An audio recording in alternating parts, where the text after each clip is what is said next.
"Step away from the vehicle," the officer said, and the entire parking lot seemed to hold its breath as Ava Johnson stood frozen beside the sleek black coupe she had just parked moments earlier, sunlight sliding across its polished surface like liquid gold, the engine still ticking softly as it cooled, her fingers curled tightly around the key fob that had felt like a trophy just minutes ago, a symbol of every late shift, every double shift, every hour spent balancing textbooks and exhaustion.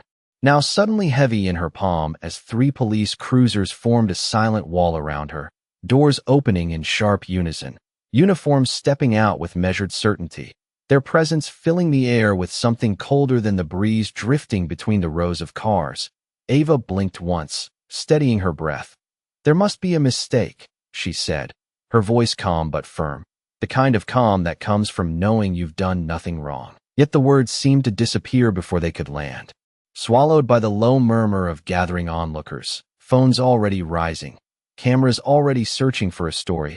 Officer Daniel Hayes approached with a practiced stride, his gaze fixed not on her eyes but on the car, then back to her, scanning, assessing, deciding.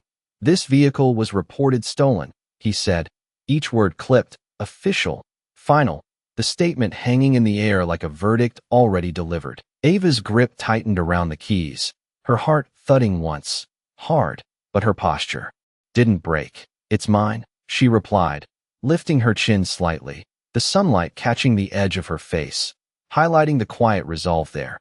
But Hayes didn't reach for the registration she offered, didn't glance at the documents visible through the windshield, didn't pause long enough for doubt to exist, and that was the moment something shifted, not loud, not dramatic, just a subtle tightening in the space between them, like a line being drawn without words, the crowd growing thicker. Now, whispers threading through the heat of the afternoon, someone chuckling, someone else shaking their head, the narrative forming before the truth could speak.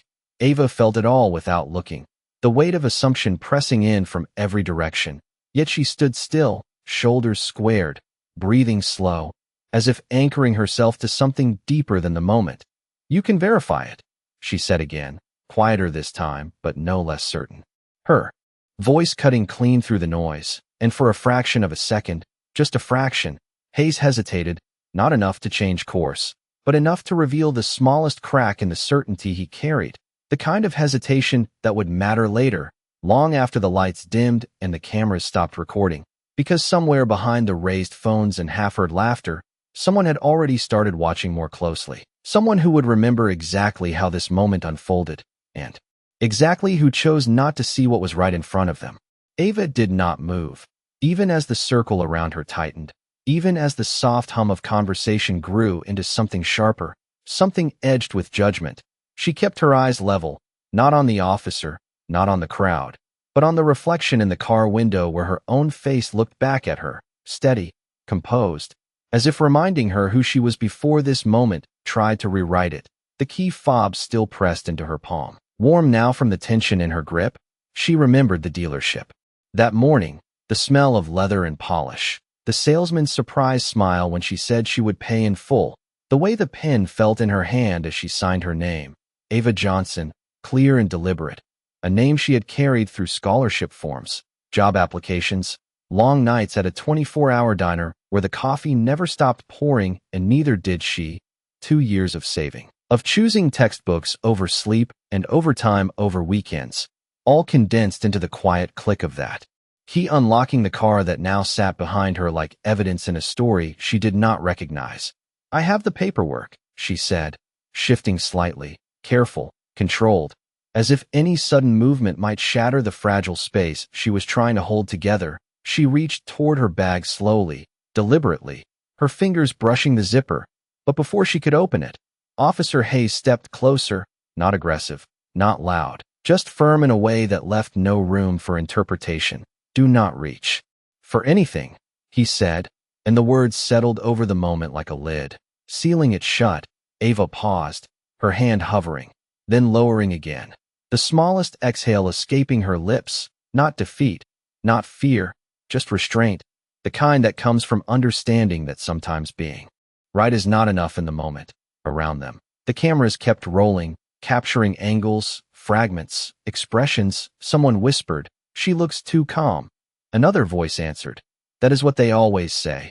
And Ava heard it, every word, each one landing softly, but leaving weight behind.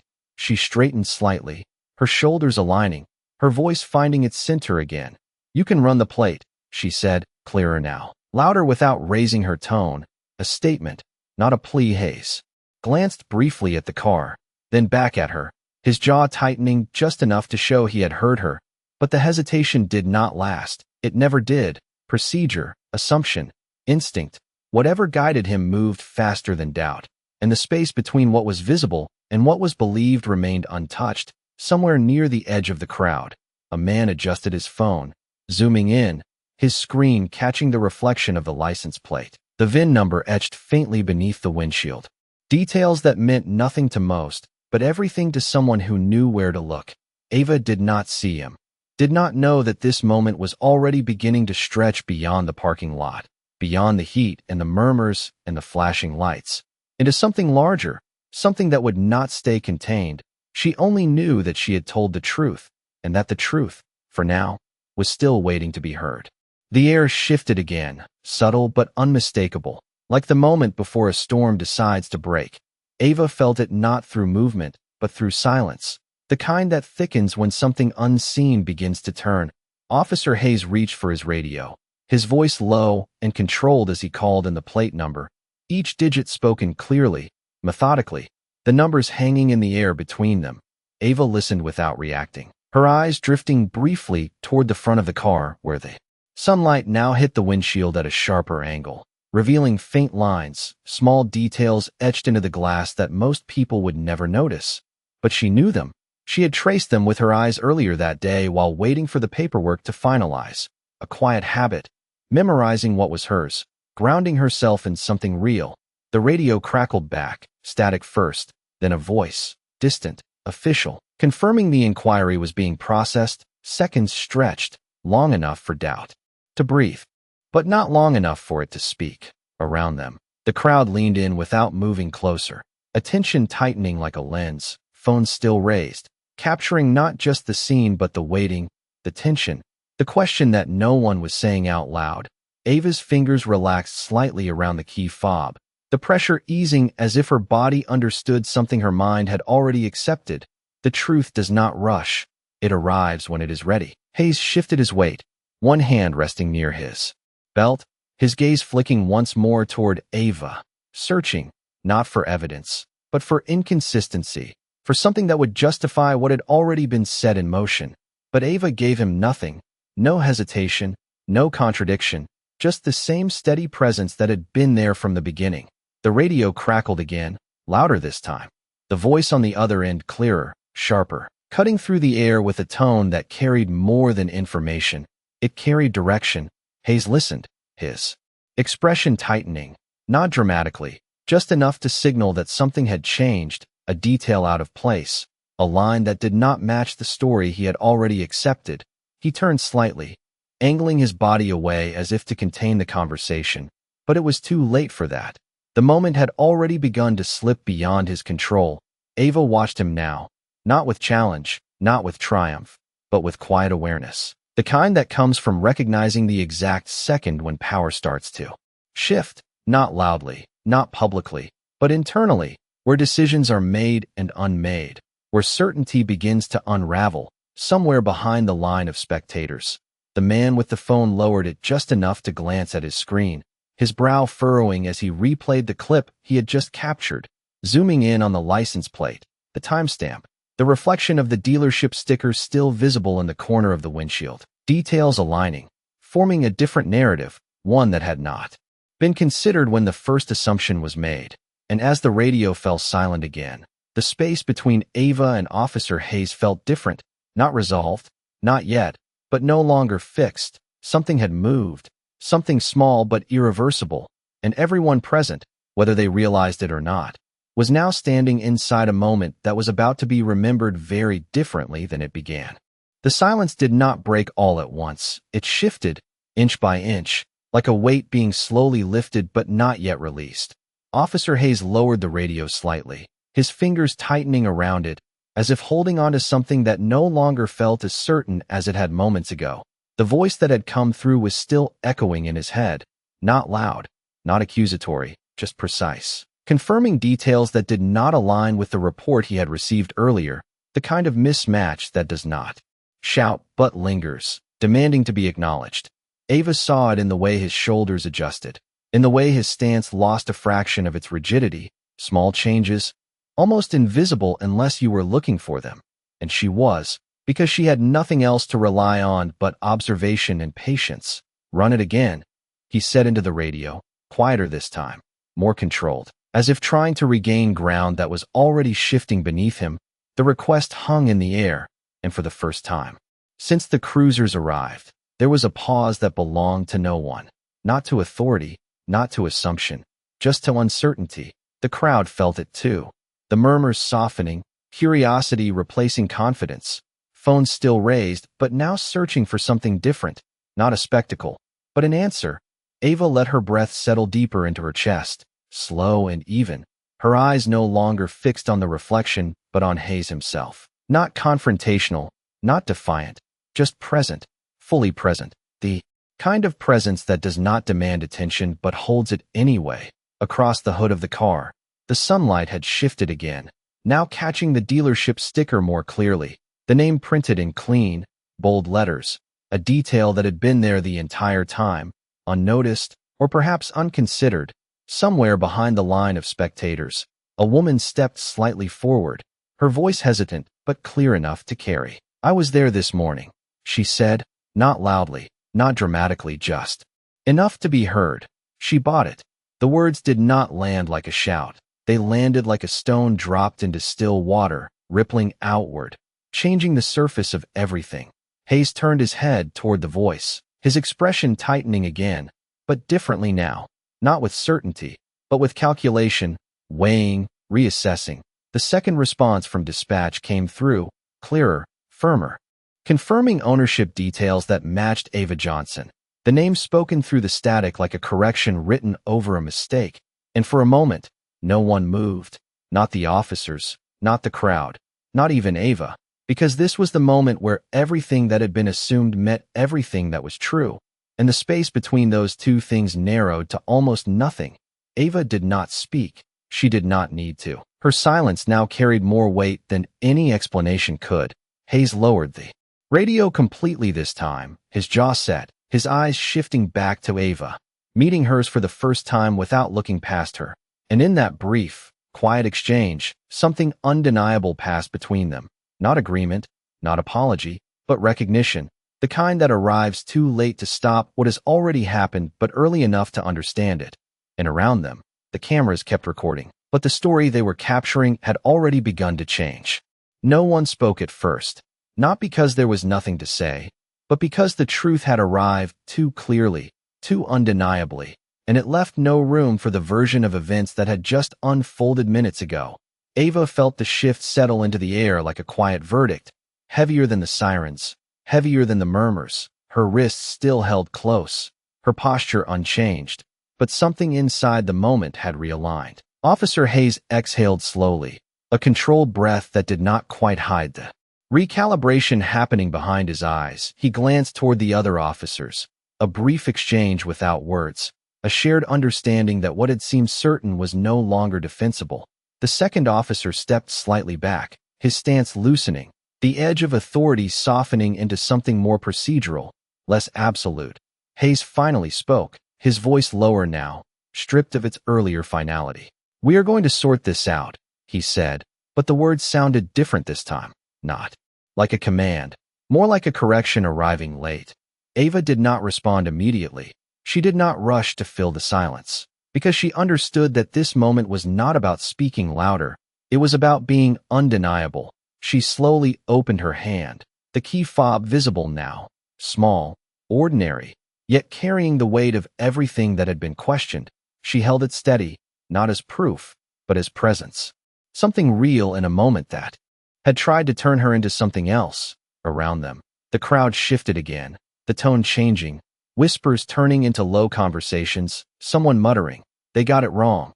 Another voice answering, "It happens." But even that did not land the same anymore, because now there was a face, a name, a moment attached to it.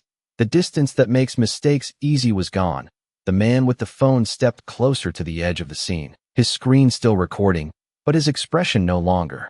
Curious, now focused, intent, as if understanding that what he was capturing was no longer just a clip, but a record, something that would outlive the moment itself. Ava finally spoke, her voice calm, steady, but carrying a clarity that cut through everything else. "You said it was stolen," she said, not accusing, not emotional, just stating what had happened, placing it back into the space where it could not be ignored. Hayes met her eyes again, this time holding the contact a fraction longer. The kind of look that acknowledges more than just the present moment. But he did not answer right away, because there was no simple answer that could undo what had already been set in motion. The sirens were turned off now, the flashing lights slowing, then stopping, the sudden quiet almost louder than the noise that had filled the space before, and in that quiet, the reality of the situation settled fully into place. Not just for the officers, not just for the crowd, but for Ava herself. Because being right did not erase what had just happened. It did not rewind the looks, the assumptions, the cameras. It only changed what would come next. And as the officers began to step back, creating space where there had been none, Ava remained exactly where she was, grounded, composed, her presence no longer questioned, but not yet restored. Because some moments do not end when the truth arrives, they begin there. The moment stretched into something quieter than anyone expected. Not dramatic, not loud, just still, the kind of stillness that settles after something irreversible has already happened. Ava slowly lowered her hand, the key fob resting again against her palm, her fingers no longer tense but not relaxed either, just steady, grounded in a way that came from choosing not to let the moment define her. The officers stepped back. Another inch, then another, creating space that had not existed before. But the absence of pressure did not erase the memory of it. It lingered in the air, in the way people shifted their weight, in the way their voices dropped when they spoke. The crowd was no longer watching with curiosity. Now it watched with awareness, as if realizing too late that they had been part of something they did not fully understand. Ava turned her head slightly, not toward the officers, but toward her car. The sunlight now softer, the reflection less sharp. The machine that had been the center of the conflict now just an object again, silent, waiting. She took a slow breath, the kind that fills the chest completely, then leaves just as evenly, a rhythm returning, not forced, not rushed, just natural, as if her body was reminding her that she was still in control of something, even if the moment had tried to take that away. Officer Hayes stood a few feet away now, his posture no longer rigid, his hands no longer positioned for authority. But he had not left, not yet, because leaving would mean closing the moment, and this moment was not ready to close, not for him, not for anyone who had witnessed it. He looked at Ava again, not past her, not through her, but at her, as if seeing her clearly for the first time, not as a situation, not as a report, but as a person standing in front of him. And that recognition, quiet as it was, carried more weight than anything he had said earlier. Ava met his gaze briefly, then let it pass, not dismissive, not forgiving, just uninterested in holding on to something that had already shown her what it was. A breeze moved through the lot, light but noticeable, shifting a loose receipt across the pavement. The sound small, almost insignificant, yet it drew attention in a space that had grown so quiet. Somewhere behind her, a car door closed softly, someone leaving. Unable to stay in the discomfort any longer, others followed slowly. The crowd, thinning not because the moment was over, but because it had changed. It was no longer spectacle, it was consequence. Ava took a single step forward, not away, not toward anyone, just forward, a movement that belonged to her, not dictated, not controlled. Her shoes made a soft sound against the asphalt, grounding, real. She reached for the car door, her hand pausing just before touching the handle, not out of hesitation, but out of awareness. Because she knew that everything that had just happened would not stay here. It would travel, through the phones, through the videos, through the conversations already forming beyond this parking lot. And when she finally wrapped her fingers around the handle, the metal felt warm from the sun, familiar, unchanged, as if reminding her that some things remain exactly what they are, no matter how they are perceived. And in that quiet, steady moment, Ava understood something clearly. The truth had surfaced, but the story had only just begun. The door did not open right away, Ava's hand resting on the handle as if she understood that once she moved, this version of the moment would end and another would begin. Behind her, the parking lot no longer felt like a stage, but like something heavier, something recorded. The low murmur of voices replaced by the quiet tapping of fingers on screens, videos already being replayed, rewound, zoomed in. Somewhere a notification sound chimed, then another, then several more, small, almost invisible. Signals that what had just happened was no longer contained to this place. The man with the phone turned his screen towards someone beside him. "Look at this," he said under his breath, pointing at the timestamp. The dealership logo reflected in the glass, the sequence of events stitched together in real time, proof building itself piece by piece, not through argument, but through visibility. Ava did not turn to look. She did not need to. She could feel the shift without seeing it, the way attention moved from her to the evidence, from assumption to verification.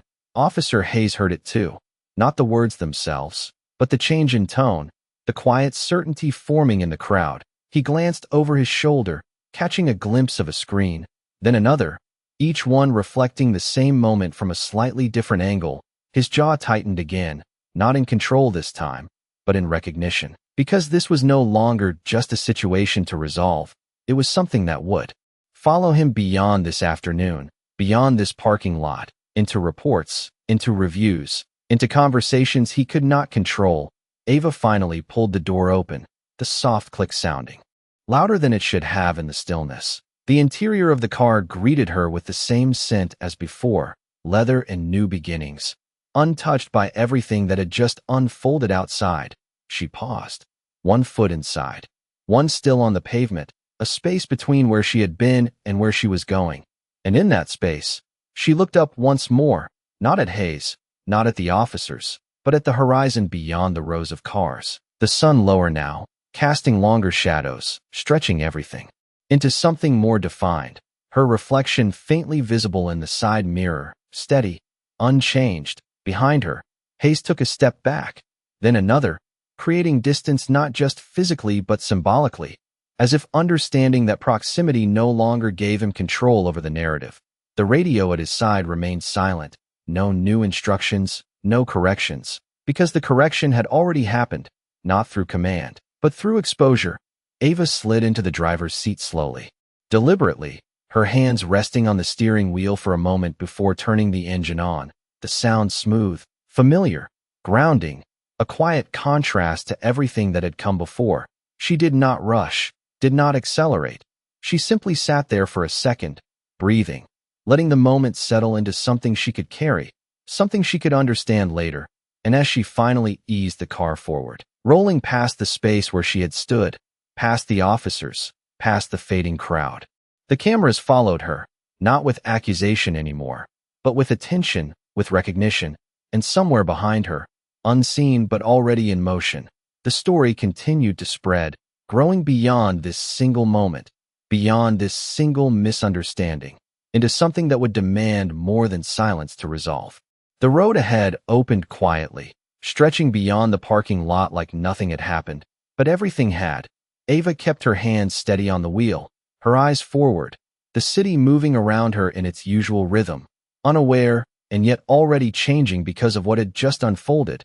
At the first red light, her phone vibrated against the center console, once, then again, then continuously. A stream of notifications building faster than she could read.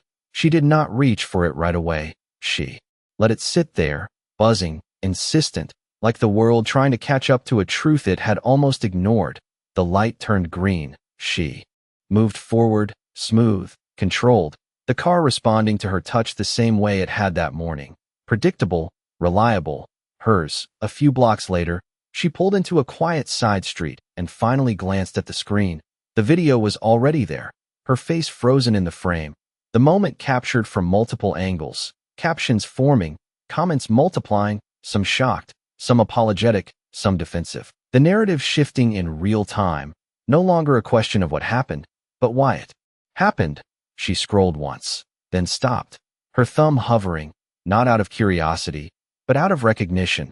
This was no longer just her moment. It had become something larger, something that would not fade when the day ended.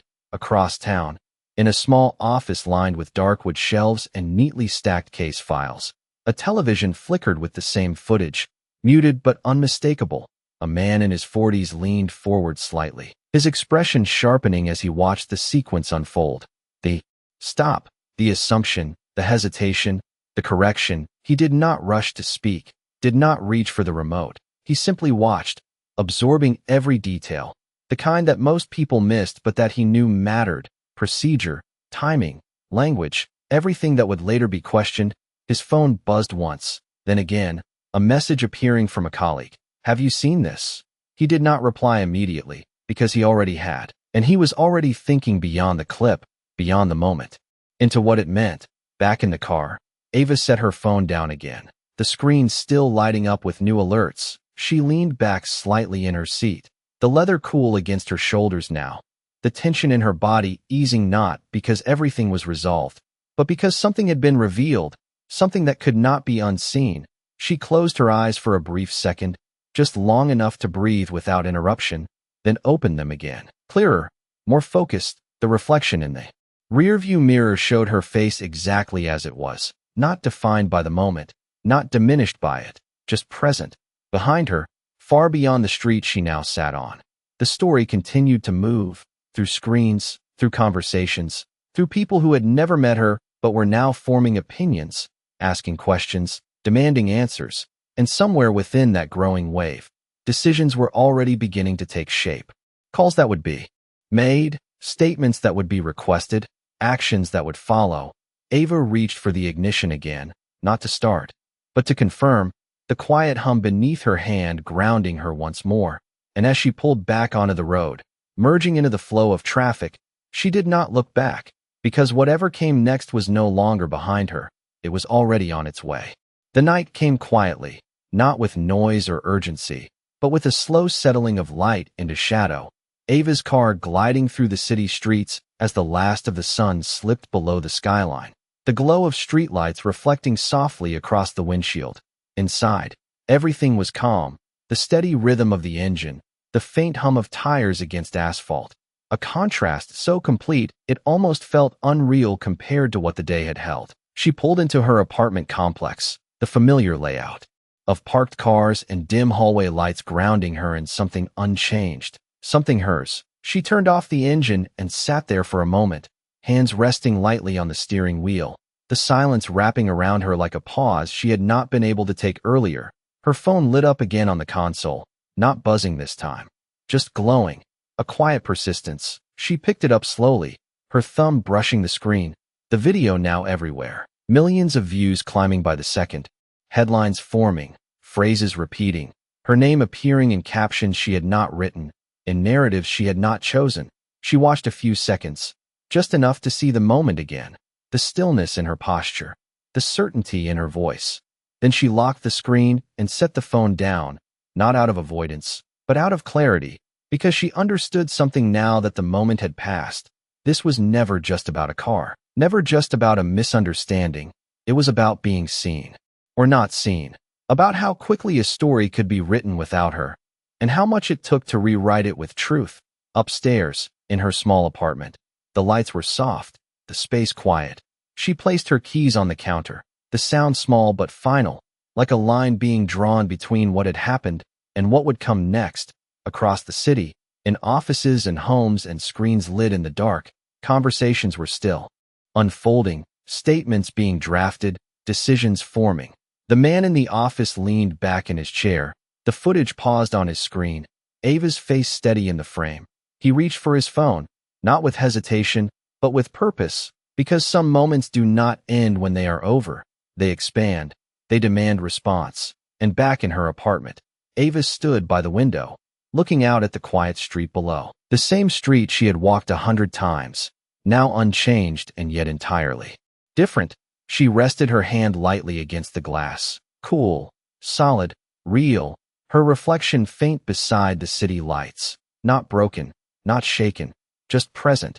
And in that stillness, without words, without witnesses, she made a decision, not loud, not dramatic, but certain because the truth had already been seen, and now it was time for it to be heard.